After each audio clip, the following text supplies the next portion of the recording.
Look up. Itu merupakan tema kita pada Natal 2024 ini. Saudara, ungkapan look up, angkatlah matamu, itu sering kali digunakan dalam Alkitab.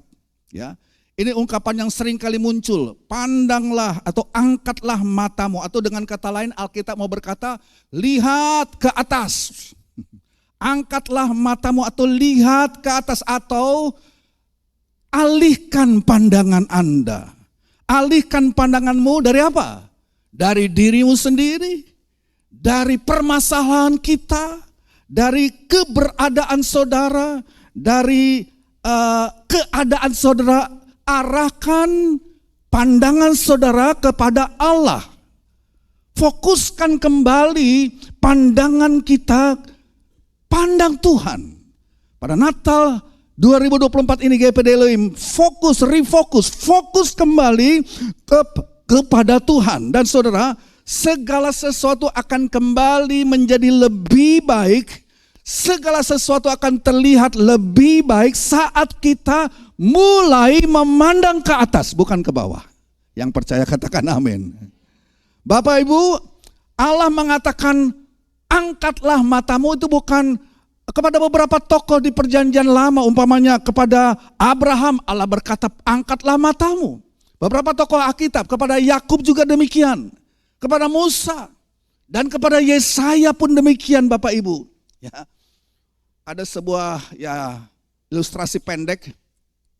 Kalau di penjara saudara, ya ini seperti cerita pendek saja.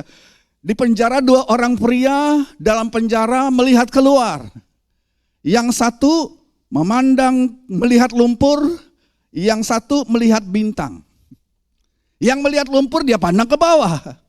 Tapi yang melihat bintang dia seperti punya pengharapan dan dia memandang ke atas, ke langit. Dia punya pengharapan, satu tahanan, tapi yang satu melihat ke bawah dalam keputusasaan, yang satu look up, melihat ke atas di dalam pengharapan. Jadi saya ingin saudara melihat ke atas, ya. Melihat ke atas dengan iman, melihat ke atas saudara kepada apa yang Tuhan mau tunjukkan kepada kita. Ya, kita akan melihat kepada bintang-bintang. Nanti malam saudara lo pandang ke atas, apa yang saudara akan lihat? Bintang-bintang di langit. Ya, artinya kita mempunyai pengharapan. Kita mempunyai pengharapan. Ya, saudara. Saya pikir saudara ya, kalau saudara memandang nanti malam bintang-bintang yang ada, kita memandang ke atas, itu barangkali bintang yang kurang lebih sama.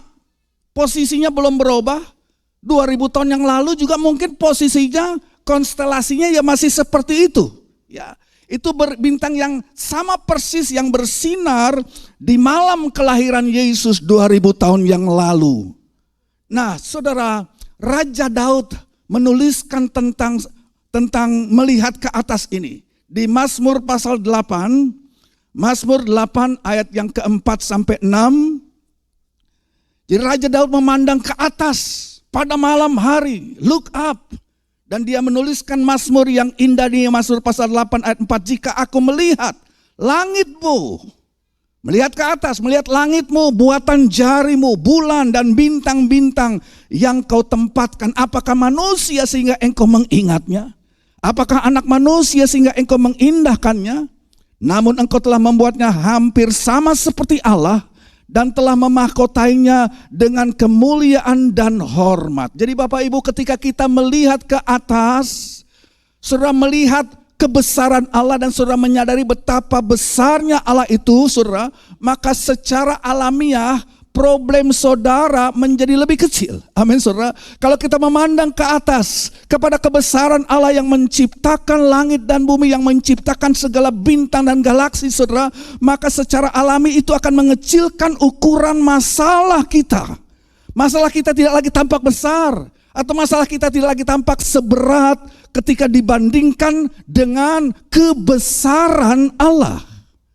Nah saudara, 700 tahun sebelum Yesus Kristus datang ke bumi, 700 tahun sebelum kedatangan yang pertama, Nabi Yesaya sudah menubuatkan, sudah mengumumkan, ya, bahwa Allah akan mengirimkan putranya ke dunia ini. Ya, Yesaya meramalkan kedatangan Yesus yang pertama. Ada dua hal yang Yesaya ceritakan tentang kedatangan Yesus yang pertama. Nabi Yesaya menggambarkan bahwa Mesias yang akan datang itu 700 tahun sebelum Yesus lahir dengan dua keadaan. Dia akan datang sebagai pribadi yang berkuasa, pribadi yang besar, yang agung, tapi sekaligus juga satu pribadi yang lembut, yang penuh kasih.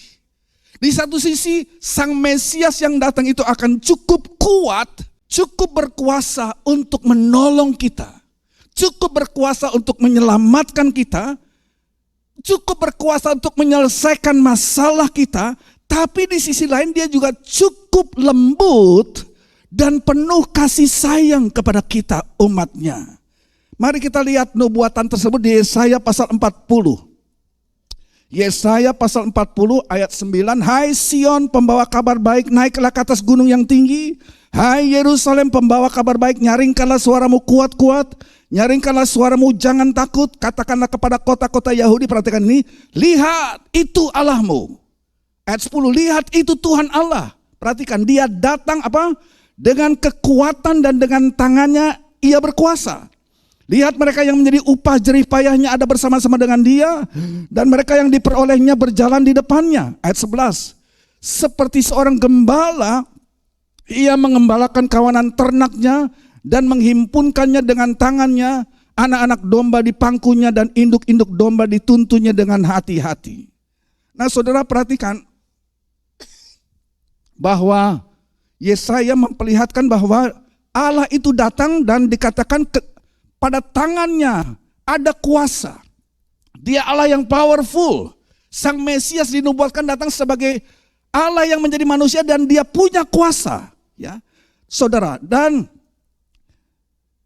kita melihat ayat yang ke-11. Seperti seorang gembala, ia mengembalakan kawanan ternaknya dan menghimpunkannya dengan tangannya. Jadi Allah yang berkuasa, tapi di sisi lain dia juga seorang gembala yang mengembalakan kawanan domba ternaknya dengan lemah lembut. Ya. Ini dua keadaan Mesias. Perkasa, maha kuasa, cukup kuasanya untuk menolong kita, tapi di sisi lain dia juga lemah lembut. Baca ayat 12-15, kita melihat kekuasaan daripada Mesias ini. Siapa yang menakar air laut dengan lekuk tangannya dan mengukur langit dengan jengkal, menyukat debu tanah dengan takaran, menimbang gunung-gunung dengan dacing dan bukit-bukit dengan neraca. Siapa yang dapat mengatur roh Tuhan atau memberi petunjuk kepadanya sebagai penasehat? Kepada siapa Tuhan meminta nasihat untuk mendapat pengertian? Dan siapa yang mengajar Tuhan untuk menjalankan keadilan? Atau siapa mengajar dia pengetahuan dan memberi dia petunjuk supaya ia bertindak dengan pengertian? Sesungguhnya bangsa-bangsa adalah seperti setitik air dalam timba dan dianggap seperti sebutir debu pada neraca. Sesungguhnya pulau-pulau tidak lebih daripada abu halus beratnya. Dia yang bertahta di atas, lompat ke ayat 22, dia yang bertahta di atas bulatan bumi yang penduduknya seperti belalang. Ini Mesias yang dinubuatkan. Dia Allah yang menjadi manusia. Dia lemah lembut seperti seorang gembala, tetapi dikatakan juga dia sangat berkuasa. Ya, bangsa-bangsa dikatakan seperti setitik air dalam timba, dianggapnya seperti sebutir debu pada neraca. Dan ayat 22 katakan dia bertahta di atas bulatan bumi. Saudara, ini Yesaya ngomong begini bahwa bumi itu bulat bukan datar. Saudara. Itu 700 tahun sebelum Masehi. Dia sudah dapat pewahyuan itu dari Roh Kudus. Jadi saya percaya firman Allah ini benar. Saudara. Tatkala orang mungkin belum punya pandangan tentang kayak apa dunia ini, Yesaya sudah mengatakan dia Allah yang maha besar bertahta di atas bulatan bumi. Ya. Nah kemudian Yesaya melanjutkan kembali nubuatannya, saudara, di ayat 26. Ya. Dan ini lebih bersifat personal. Yesaya mengaplikasikan kedatangan Mesias itu kepada hidup kita sehari-hari. Kita baca surah ayat 26. Arahkanlah matamu ke langit dan lihatlah siapa yang menciptakan semua bintang itu dan menyuruh segenap tentara mereka keluar sambil memanggil nama mereka sekaliannya. satu pun tidak ada yang tidak hadir, oleh sebab ia maha kuasa dan maha kuat. Nah saudara, sampai sekarang juga kita berhenti dulu di sana. Belum ada mungkin ilmuwan yang bisa menentukan berapa jumlah bintang-bintang di seluruh jagat raya, di seluruh kosmos kita ini. Belum ada. Mereka cuma mengira-ira. Bahkan alam semesta ini masih terus berkembang dan bahkan ada bintang-bintang yang baru lagi dilahirkan, saudara. Nggak ada yang tahu persis berapa jumlah bintang, tapi dikatakan 700 tahun sebelum Masehi Yesaya menubuatkan bahwa saudara, Tuhan memanggil nama mereka satu persatu. Coba bayangkan saudara. Tuhan memanggil bintang-bintang itu rupanya punya nama. Sudah dikasih nama dan Tuhan tahu nama mereka satu persatu. Manusia tidak punya komputer yang cukup kuat untuk menghitung berapa jumlah bintang. Sudah dengan mata telanjang kita lihat paling sudah bisa lihat 2000 buah bintang. Tapi dengan teleskop yang kuat saudara akan hanya melihat baru satu sisi saja dari alam semesta. Kita nggak tahu betapa besarnya, tapi Allah dikatakan yang maha besar itu, yang bertahta di atas bulatan bumi. Dikatakan dia sudah memanggil mereka satu persatu dengan namanya, itu Tuhan Allah, Tuhan yang luar biasa. Nah terus ke ayat 27. Kebesaran Allah ini diaplikasikan dalam hidup pribadi kita. Ayat 27, mengapa engkau berkata demikian hai Yakub dan berkata begini hai Israel? Hidupku tersembunyi dari Tuhan dan hakku tidak diperhatikan Allahku. Tidakkah kau tahu dan tidakkah kau dengar? Tuhan ialah Allah kekal yang menciptakan bumi dari ujung ke ujung. Ia tidak menjadi lelah, tidak menjadi lesu, tidak terduga pengertiannya. Dia memberi kekuatan kepada yang lelah dan menambah semangat kepada yang tiada berdaya. Orang-orang muda menjadi lelah dan lesu dan teruna-teruna jatuh tersandung. Tetapi orang-orang yang menanti-nantikan Tuhan mendapat kekuatan baru. Mereka seumpama raja wali yang naik terbang dengan kekuatan sayapnya. Mereka berlari dan tidak menjadi lesu. Mereka berjalan dan tidak menjadi lelah. Ya. Saudara, saya nggak tahu masalah saudara. Saudara datang di hari Natal, perayaan atau ibadah Natal kita pada sore hari ini. Ya. Saya nggak tahu apa yang sedang saudara pikirkan, apa yang saudara sedang pikul, apa yang saudara sedang tanggung, ya. Apakah saya tidak tahu ketakutan saudara, saya tidak tahu kecemasan saudara bahkan di hari Natal ini. Ya. Saya tidak tahu kesedihan saudara, saya tidak tahu kebingungan saudara. Tapi saudara mungkin saudara kita tahu tema kita adalah kita harus melihat ke atas, look up. Ya. Kalau kita hanya fokus kepada saudara kebingungan, kesedihan, kecemasan kita dan kita akan dikuasai oleh itu semua. Dan Nabi Yesaya sudah menubuatkan bahwa Allah yang kita sembah, dia Allah yang maha kuasa juga maha lembut seperti gembala. Dan di ayat yang kita baca tadi diperlihatkan kepada kita bahwa kita harus lihat ke atas. Kita harus memandang ke atas. Nah saudara, saya akan berikan mungkin 3 atau 4 pribadi di dalam Alkitab saudara, ya. Maria, ini tokoh-tokoh Natal semua nih. Maria, Yusuf, gembala, dan mungkin orang Majus. Ya. Nah saudara, seringkali ya ini 4 pemain-pemain boleh dikatakan dalam Natal, ya. Nah seringkali kita punya gambaran yang ideal. Oh Natal itu romantis, ya kan. Sangat ideal. Dalam pikiran kita berpikir saudara bagaimana menjelang kelahiran Yesus semuanya kelihatan indah. Pikir lagi saudara, pikir lagi. Enggak gitu juga saudara. Perhatikan saudara bahwa tokoh-tokoh dalam kisah Natal, saya kira waktu peristiwa Natal pertama mereka terlibat di dalamnya, mereka tidak merasa sukacita. Mereka tidak merasa bahagia. Mereka malah takut, cemas, dan sebagainya. Coba kita lihat. Enggak terlihat indah sebenarnya Natal yang pertama itu kepada empat pribadi orang ini. Maria, Yusuf, para gembala, dan orang-orang Majus. Jadi Natal pertama tidak dimulai dengan penuh sukacita sebenarnya. Natal yang pertama saudara, faktanya semua orang yang terlibat pada Natal yang pertama saudara sangat stres. Siapa stres pada hari ini saudara? Lumrah. Sebab pribadi-pribadi yang terlibat pada Natal, saya sudah katakan tadi 4 orang, Maria, Yusuf, para gembala orang Majus. Mereka mungkin saudara mengalami saat yang tertekan dengan kabar Natal. Reaksi awal mereka tidak langsung bersuka cita. Enggak saudara. Reaksi awal mereka bukanlah reaksi yang positif pada dasarnya. Tidak satu pun dari mereka mendengar kisah Natal langsung mereka bereaksi positif. Ya, saudara, mari kita akan melihat sedikit bagaimana perasaan mereka orang-orang ini pada Natal yang pertama. Yang pertama tentang Maria. Bagaimana reaksi Maria pada awalnya ketika mendengar bahwa dia akan menjadi ibu dari anak Allah. Ini Maria mungkin baru umur 16 tahun Bapak Ibu. Lantas datang malaikat Jibril mengatakan kamu akan mengandung. Ya, dan namakan dia Yesus. Dia akan menjadi juru selamat.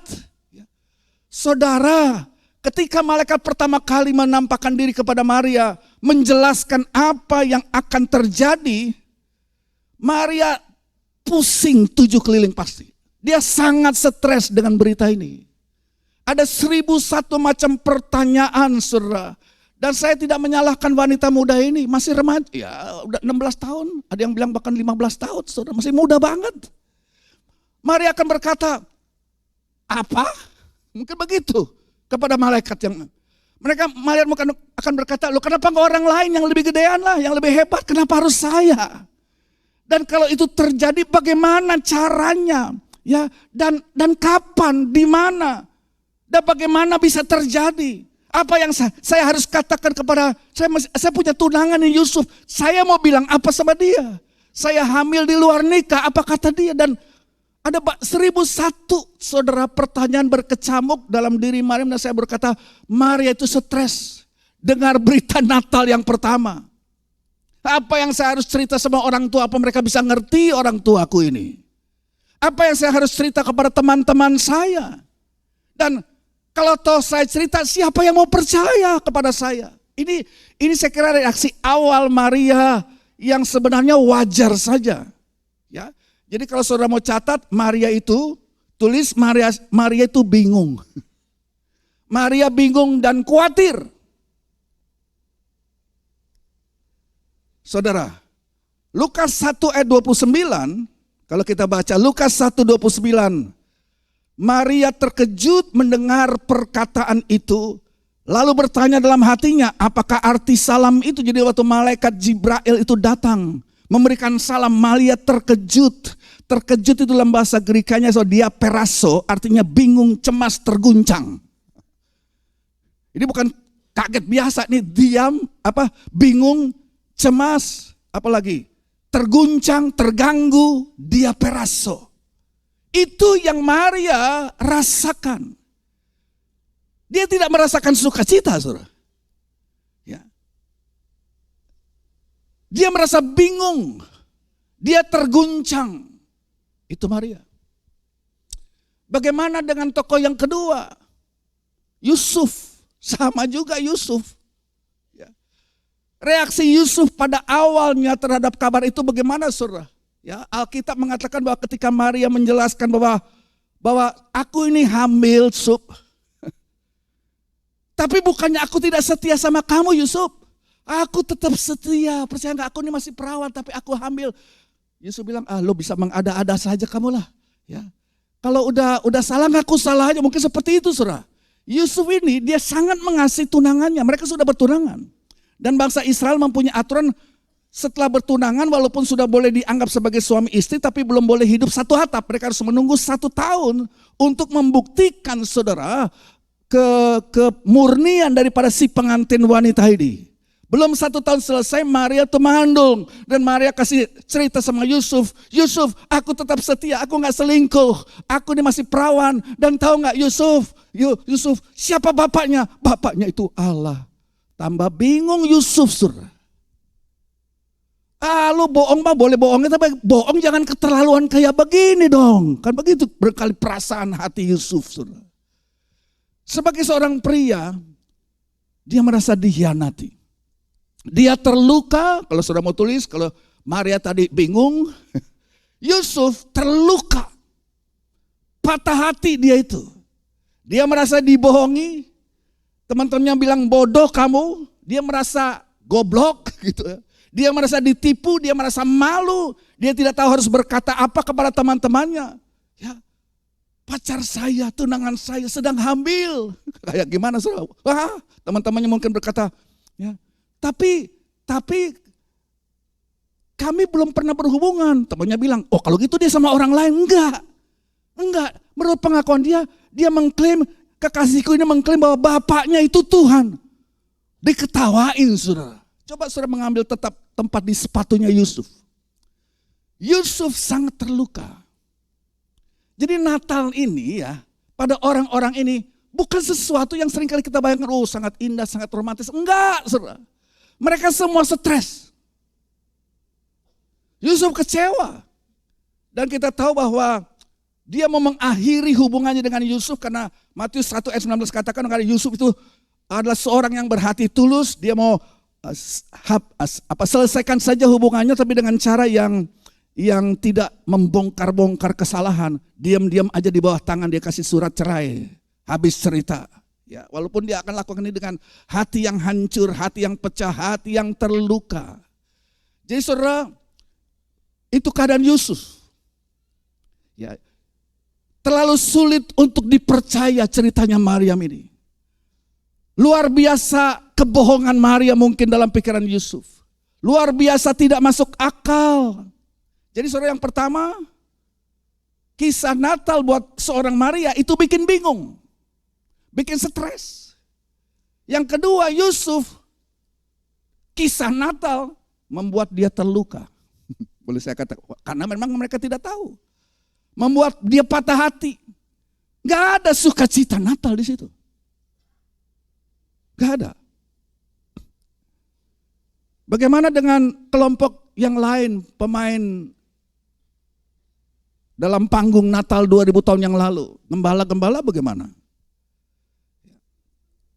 Nah, kita tahu dalam Lukas pasal 2 ayat 8 dan 9 dikatakan bahwa pada malam itu ada gembala yang tinggal di padang menjaga kawanan domba mereka. Dan dikatakan tiba-tiba langit malam itu menjadi terang karena seorang malaikat Tuhan menampakkan diri dan kemuliaan Tuhan bersinar di sekeliling mereka, dan mereka, saudara garis bawah itu, sangat ketakutan.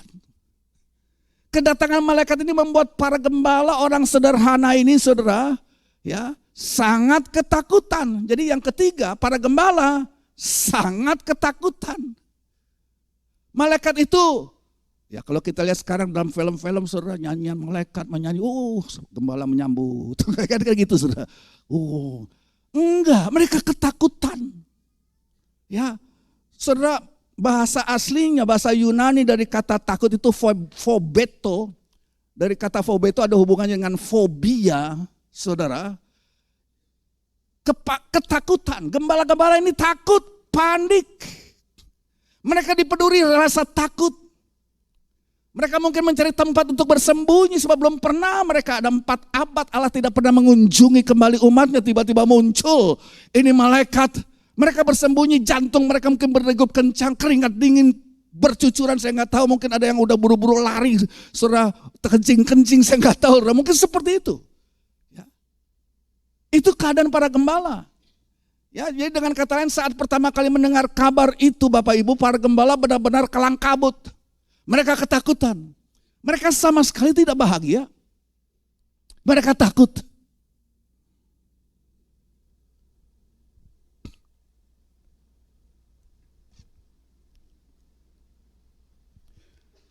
Bagaimana dengan orang Majus? Orang Majus atau orang the wise man, orang bijaksana dikatakan. Ini tokoh terakhir dalam panggung Natal kita 2000 tahun yang lalu. Ya, kalau saudara baca Matius pasal 2 ayat 1 dikatakan setelah Yesus lahir, ada beberapa orang Majus atau wise man, orang bijaksana datang dari timur dan tiba di Yerusalem. Saudara, para ahli, ya, ini cuma tafsiran. Ya. Para ahli memang menafsirkan kemungkinan besar para Majus atau orang-orang bijaksana ini dikatakan mereka adalah penasehat kerajaan atau bisa juga para sarjana dari Babilonia. Ini orang-orang pinter, saudara. Makanya disebut wise man, penasehat kerajaan dan sarjana dari kerajaan Babilonia yang sekarang Babilonia itu sekarang Irak modern. Ya, ada juga yang mengatakan dari Persia, mereka itu katanya Persia itu sekarang adalah Iran, saudara. Mereka siapa? Mereka itu ilmuwan. Mereka ilmuwan pada masa itu, orang-orang dengan pendidikan nomor 1. Orang-orang dengan pendidikan terbaik di dunia. Para orang bijaksana ini, para Majus ini sangat terpelajar. Mereka bekerja di istana-istana. Mereka bukan raja. Kalau dikatakan we are three king from Orient. Enggak, sebenarnya mereka bukan raja. Mereka melayani di istana raja, ya, dan mereka sangat kaya. Ya. Jadi kebalikan dari gembala. Kalau gembala itu kumal, bau, ya, miskin. Ini sekarang adalah orang-orang pintar, para sarjana yang melayani di istana kerajaan. Mungkin Babilonia, mungkin Persia, di Irak atau Iran, saudara. Para Majus ini astronom. Mereka mempelajari bintang-bintang. Mereka juga bukan cuma mempelajari bintang, mereka mempelajari sastra dan bahasa. Ya. Mereka mempelajari matematika, mereka mempelajari sejarah. Ini orang pintar, saudara. Ya, jadi, nah kita sering melihat kartu, ya, Natal 3 orang Majus. Ya, Alkitab tidak mengatakan 3, ya. Yang jelas nggak mungkin 1, harus lebih dari 1. Memang dikatakan ada 3 persembahan, tapi nggak tahu, ya. Mungkin bisa lebih dari 3, mungkin 3, tapi nggak mungkin 1, ya. Lebih dari 1, saudara. Jadi mereka adalah apa ya, penasihat raja.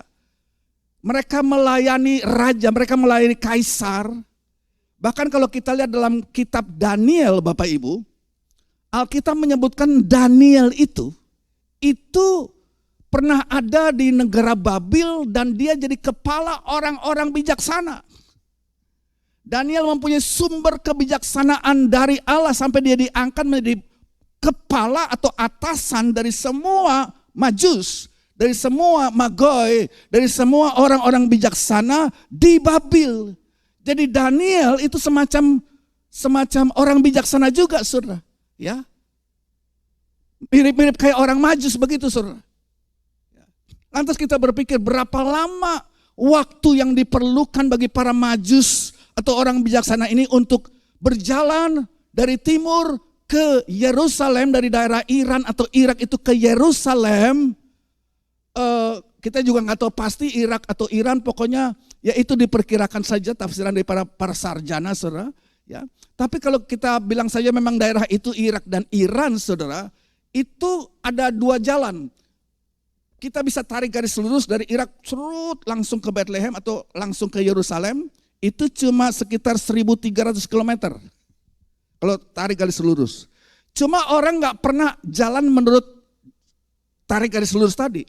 Mereka banyak jalannya, saudara, lewat rute perdagangan. Nah, kalau lewat rute perdagangan itu 2.000 km.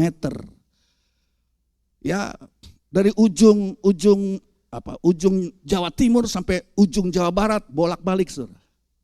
Perjalanannya berapa lama?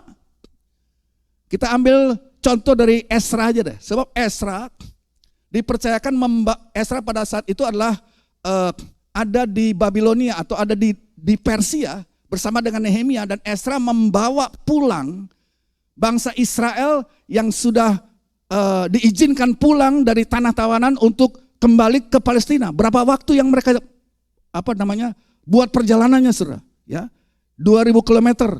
Ya, Ezra dari Babilonia bilang saja kembali ke Yerusalem. Itu 4 bulan dicatat dalam kitab Ezra, 4 bulan. Ya cuma kita tahu Ezra yang ikut kan bukan orang dewasa, ada anak-anak, ada kambing domba, jadi mungkin perjalanannya lebih perlahan. Tapi pokoknya maksud saya, saudara, nggak mungkin 1-2 minggu, saudara. Ya, bilang saja sebagai orang dewasa mereka berjalan kira-kira 2-3 bulan perjalanan ini dari timur. Ini bukan perjalanan yang gampang. Ya, nggak naik pesawat, Nggak ada kereta, nggak ada mobil, mereka menunggang unta selama 2 atau 3 bulan.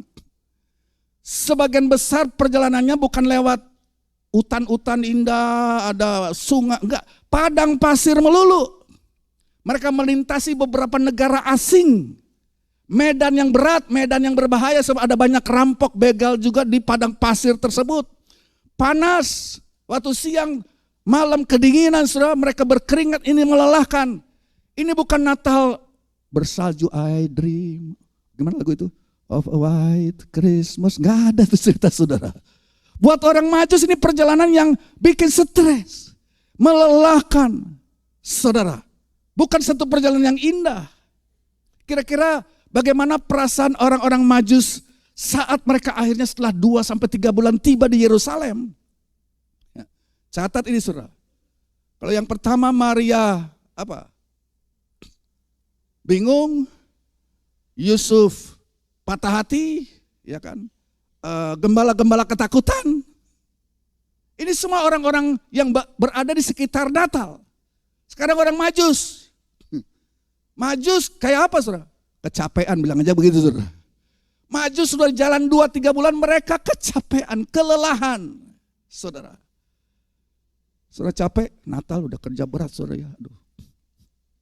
Samalah, mungkin kurang lebih sama kita. Coba tempatkan diri saudara barangkali di keempat contoh-contoh ini. Natal buat mereka bukan sesuatu yang indah seperti yang kita bayangkan Natal di tahun 2024 ini. Banyak tantangan, banyak kesedihan, banyak kesetresan, banyak luka hati, banyak ketakutan, banyak kekhawatiran, banyak kecemasan, Bapak Ibu. Orang Majus mungkin waktu dalam perjalanan mereka, berkali-kali mungkin mereka bertanya sama sendiri, ini worth it gak kita jalan sejauh ini ya? Worth it gak perjalanan ini? Apakah ini sepadan kita harus ambil jalan begini panjang, melelahkan? Apakah sepadan dengan penderitaan kita sejauh ini? Ya, mungkin banyak kali mereka bisa saja boleh mau menyerah di tengah jalan. Udah gak tahu, kayaknya mau pulang aja dah. Ya. Berapa kali mungkin mereka mau membatalkan perjalanan ini, saya gak tahu, saudara. Ya. Karena ini perjalanan yang tidak mudah, terlalu sulit. Dan tidak ada jaminan bahwa perjalanan ini akan membuahkan hasil barangkali seperti itu.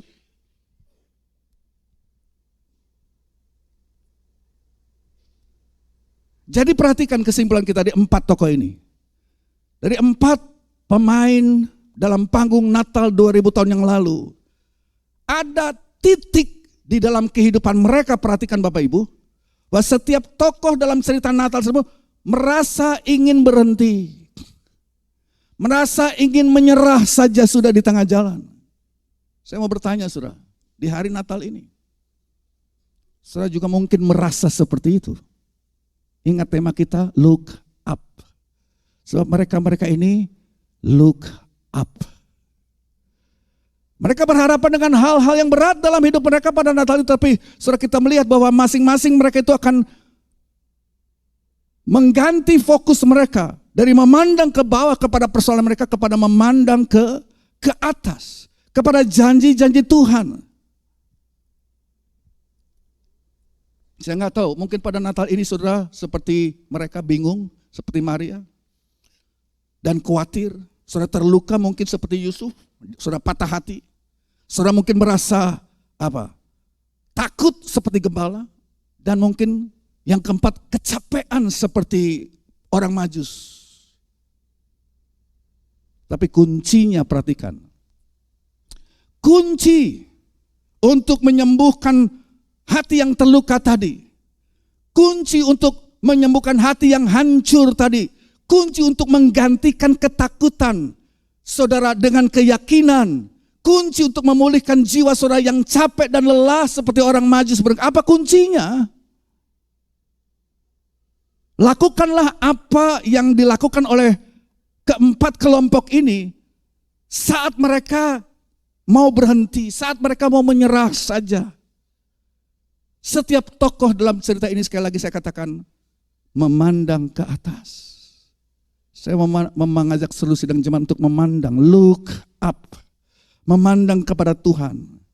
Jadi ide ide utamanya adalah saudara kita fokus. Ketika fokus saudara berubah, maka perasaan saudara juga akan berubah. Ketika fokus mereka berubah, maka hati mereka juga berubah. Ketika saya memandang ke atas, semuanya mulai terlihat lebih baik. Segalanya berubah. Waktu Maria, dia berfokus bukan lagi kepada bagaimana apa yang aku harus kerjakan, bagaimana apa yang segala ketakutan, kekhawatiran dia masih belia, saudara. Segalanya mulai berubah bagi Maria ketika dia fokus kepada janji Tuhan. Kita ambil satu saja, saudara, Maria. Pada awalnya Maria tidak fokus kepada janji Allah. Dia fokus kepada kehamilannya. Aduh, makin lama makin gede perut gua. Ya. Bagaimana nanti apa kekasihku? Apa kata orang? Dia tidak bisa menyembunyikan kehamilannya, saudara. Saudara, Maria tidak berfokus kepada janji Allah pada awalnya. Dia fokus kepada kehamilannya. Kehamilan yang dia tidak rencanakan. Dia memikirkan posisi yang sulit yang dia alami. Gosip orang lah. Rumor yang akan muncul akibat kehamilannya, saudara. Kemungkinan penolakan dari keluarganya dia akan dibuang, dan lebih parahnya lagi penolakan dari kekasihnya Yusuf. Rencana pernikahannya dengan Yusuf hancur berantakan. Tadinya saya yakin dia berfokus kepada semua kabar buruk itu, Maria. Cuma perhatikan, saudara. Maria sekarang mengarahkan pandangannya kepada Allah. Dari fokus kepada hal-hal itu dia mengalihkan pandangannya secara khusus kepada janji Tuhan. Ketika Maria melakukan hal tersebut, Bapak Ibu, Maria dia mulai percaya dan dia mulai melihat bahwa Allah memiliki rencana yang lebih besar dan lebih baik untuk hidupnya. Maria menyadari bahwa apa yang dia alami sekarang belum berakhir. Bukan akhir dari kisah kehidupannya. Apa yang dia alami sekarang bukan akhir dari kisahnya, tapi awal dari sebuah cerita, kisah yang jauh lebih dahsyat. Kisah kelahiran seorang juru selamat dari rahim dia yang akan menyelamatkan seluruh dunia ini. Maria mengalihkan perhatiannya daripada segala kebingungan tentang dirinya kepada apa yang Allah rencanakan dan apa yang Allah mau pakai Maria menjadi sesuatu yang sangat besar. Melahirkan keselamatan, melahirkan juru selamat. Ya, dalam Injil Lukas pasal 1 ayat 37 sampai 38, saudara. Ya, waktu malaikat berkata kepada Maria, Maria, tidak ada yang mustahil bagi Allah. Jangan takut, tidak ada yang mustahil bagi Allah. Nah, kalau saudara lihat dalam terjemahan The Message, jawaban Maria itu menarik. Waktu malaikat katakan tidak ada yang mustahil bagi Allah, Maria menjawab dalam terjemahan The Message, bahasa Inggris The Message, saudara. Saya terjemahkan, ada kata begini, sekarang aku mengerti semuanya. Sekarang aku mengerti semuanya. Jadi saudara, kita lihat bagaimana fokus Maria telah berubah. Sekarang aku mengerti semuanya. Dan dia tutup dengan perkataan, aku ini hamba-Mu, Tuhan, jadilah seperti apa yang Engkau katakan. Aku siap bekerja sama dengan Engkau. Aku cuma alat. Ya. Sekarang aku mengerti semuanya. Aku siap melayani. Hidupku siap menjadi saluran, menjadi alat-Mu. Aku siap melayani, aku adalah hamba Tuhan. Aku siap melayani, kata Maria. Dan saudara, ketika fokus Maria berubah, perasaannya juga berubah. Sekali lagi, ketika fokus kita berubah, bukan berarti kita tidak ada pergumulan lagi. Tapi ketika fokus kita berubah, saudara, perasaan kita, hati kita juga jadi berubah dari kebingungan kepada perayaan. Dari kebingungan kepada sukacita. Kalau saudara lihat di dalam Lukas pasal 1, perhatikan Maria menaikkan doa ucapan syukur yang luar biasa. Setelah sebelumnya dia menerima kabar yang kelihatannya buruk, tapi sekarang dalam Lukas pasal 1 dapat saudara lihat di sana saudara, ya, doa Maria itu diwarnai dengan ayat-ayat Alkitab. Doa Maria penuh dengan ayat-ayat kitab suci yang pasti jelas dia sudah hafal. Jadi Maria ini walaupun dia masih sangat muda hidupnya, dia strong in the word juga saudara. Dia hidup dengan firman Allah, dia mengasihi firman Allah. Doanya penuh dengan ayat-ayat Alkitab yang dia kutip dalam doanya tersebut. Jadi Maria adalah seorang wanita yang luar biasa yang mengasihi firman Tuhan. Dan dia tidak lagi berfokus kepada situasi kondisinya. Tapi dia sekarang berfokus kepada janji-janji Allah yang dia wujudkan itu dalam nyanyian, dalam doanya. Di Lukas 1 ayat 48. Lukas 1 ayat 48. Sebab ia telah ini bagian daripada doa Maria. Sebab ia telah memperhatikan kerendahan hambanya. Sesungguhnya mulai dari sekarang segala keturunan akan menyebut aku berbahagia. Dia udah gak stres lagi saudara. Waktu Maria mengalihkan saudara perhatiannya kepada janji Tuhan bahwa kepada Allah tidak ada yang mustahil. Dia katakan Allah telah memperhatikan kerendahan hambanya. Kebingungan diriku. Sesungguhnya mulai dari sekarang segala keturunan akan menyebut aku berbahagia. Ini perubahan sikap Maria yang sangat signifikan. Kenapa? Karena fokus dia berubah dari dirinya kepada Allah. Dan saudara, kalau saudara lihat dampaknya, Lukas 1 ayat 58, di situ dikatakan bahwa akibat saudara perubahan sikap Maria itu juga mengubah sikap orang-orang di sekitar dia. Kalau saudara berubah sikap saudara karena saudara percaya kepada janji Tuhan, percaya kepada firman Allah, itu punya dampak kepada milieu saudara, kepada lingkungan saudara. Lukas 1 ayat 58 katakan bahwa tetangganya, sanak saudara Maria, melihat bahwa Allah telah melimpahkan rahmatnya kepada Maria, mereka bersuka cita bersama dengan dia. Ya, bersuka cita bersama dengan dia. Dan ada dampak saudara kalau firman Tuhan menjadi fokus saudara, hidup saudara berubah dari fokus kepada problema dirimu sendiri, fokus kepada Allah yang berkata bahwa tidak ada yang mustahil. Perubahan fokus saudara merubah hati saudara dan juga merubah pandangan banyak orang di sekitar saudara. Merubah pandangan dan sikap dari banyak orang di sekitar saudara. Tetangga dan sanak saudaranya, mereka melihat, oh, Allah telah melimpahkan rahmat kepada Maria. Dan mereka bersuka cita bersama dengan Maria.